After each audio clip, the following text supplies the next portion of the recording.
আসসালামু আলাইকুম সম্মানিত ভিউয়ার্স, কেমন আছেন? আমি মোহাম্মদ জাকারিয়া, চিকিৎসক, মোটিভেশন স্পিকার। আপনাদের মাঝে স্বাস্থ্য বিষয়ে আলোচনা নিয়ে আসলাম। বন্ধুরা, বিভিন্ন সময় বিভিন্ন ধরনের আলোচনা নিয়ে আসি।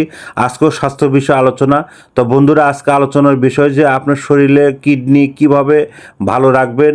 তাহলে এই ভিডিওটা প্রথম থেকে শুরু করে শেষ পর্যন্ত না টেনে শুনবো।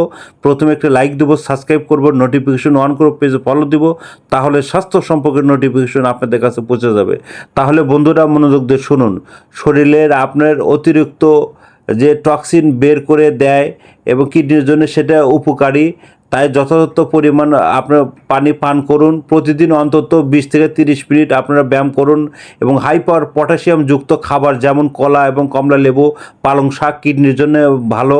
অতিরিক্ত লবণ চিনিযুক্ত খাবার এবং কিডনির জন্য রোগের ঝুঁকি বাড়ায়।